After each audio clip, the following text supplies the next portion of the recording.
today's digital world, you need ID theft protection that actually works. Protect yourself at Xandr.com. My mom recently passed. Oh, sorry, man. How recently? Thank you. About 2 months ago. Oh, dude. Oof. Yes, and she worked for the state, and I inherited $340,000.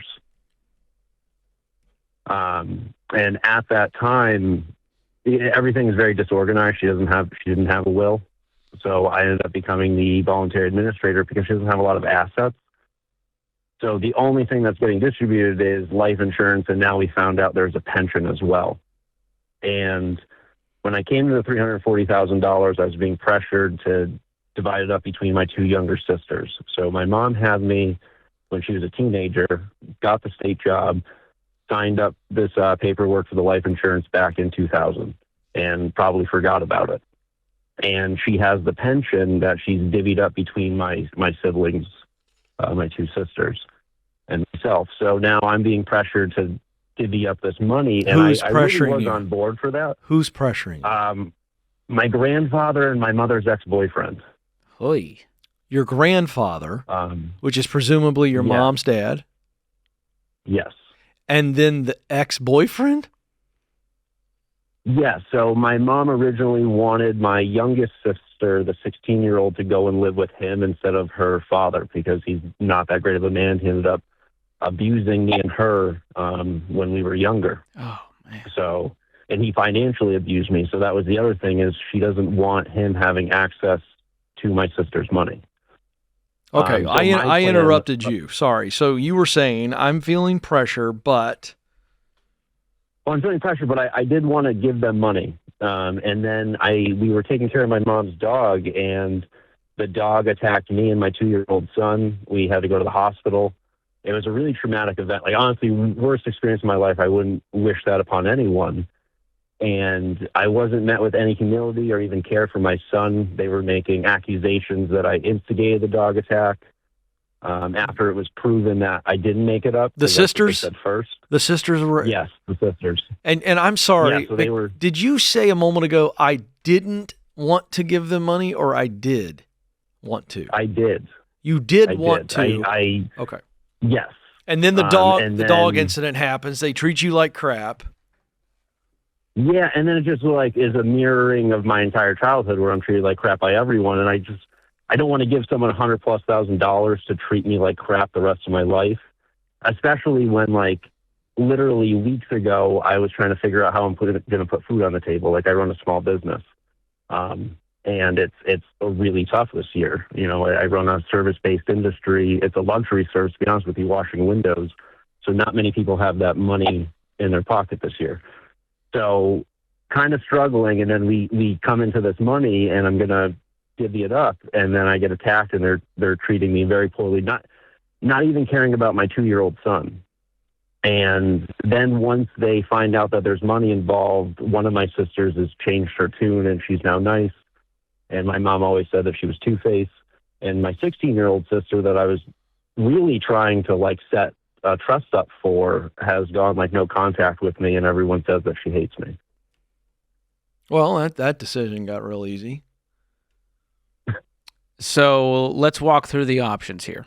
Number one, you don't give them any money, and they continue to not like you. Right? Mm-hmm. Option number two, you give them the money, and then you end whatever is left of these relationships. Correct? Yeah. Because nothing's going to salvage the relationship. There's no world where we're all happy now and they're good people. And so you just option one, it's going to weigh on you probably to not give them any money, and it might make your life more difficult as they continue to make your life a living hell. Or you give them the money and say, listen, this is all you're getting. We're done here. Don't contact me if that's what you want. If you want to go no contact because they no longer are serving you in any capacity. This is no longer even family. This is a business transaction to them. Yeah. So you give them each, what, $113,000 and call it a day? Yeah, that's what they're looking for. I mean, What would you do, George? Let's answer this. I might do it for the peace of mind because it's going to weigh on your conscience. And again, in reality, they're never going to stop. and they're going to just try to trash you, your reputation, your life, come after you. I don't know what these people are capable of, truthfully. You know them better than I do. But for me, I'm going, you know what? This is worth it. I'm writing a check to give me peace of mind that I did what I thought was the best I could do. And because there was no will, we don't know what mom would have done. Right? Yeah, well, and that's the thing is I tried to, I had like a ChatGPT write up a mock will and just try to really specify what her wishes were around my 16-year-old sister. And that was met with extreme hostility. And they were trying to make me out to be the bad guy in the hospital. And I was like, guys, like, I'm going to have to handle this stuff with family court and probate and all that. So I'm just trying to figure out what mom's wishes are. And they didn't want to hear it. Well, AI is never going to figure out what your mom's wishes would have been. Bad decision there. Well, no. I meant write up a will for me to fill in. So, like, the will was already written up. We could have the notary come up from the hospital. This is when she was still alive, you're saying? This was when she was still alive. Got like, it. we had probably... so she was still coherent and things like that. And I asked the nurse if she was to have a will wrote up and she wanted to sign it, would it be legal? And they said, yeah, as long as his notary was there. And when I brought that up to the other family members, and it wasn't to go through all the assets, it was really to focus on my 16-year-old sister, what her wishes were around her. And how old are the siblings now? 16 and 21. Okay, because I wouldn't be giving a 16-year-old $113,000 or I'm not giving either one of them. I might do this later on when they're adults and say, hey, and have it in a written contract of here's how much you'll get and when. Well, now the other thing is, do I put this in a mutual fund and set up a trust for them with conditions? Because I don't want to give a 21-year-old $100,000. And I don't have a steward assigned. I'm going to tell you something, Nick. Here's the deal, George. I'll give George the final word on it. He's already given his opinion. George is way nicer than me. Ken's about to drop the hammer. Probably because he's slightly more neurotic than me. He doesn't want to have to deal with it. I think the trust idea would normally make sense. It doesn't make sense in this case, George and Nick, in my opinion, because the minute you say to them, to the 16 and the 21-year-old, one's two-faced, the other one has cut you out of their life, and you're going to say to them, you'll get this, your $100,000, your share, at this age, and if you meet these moral conditions, they're going to freaking lose their mind, and they're never going to get it anyway.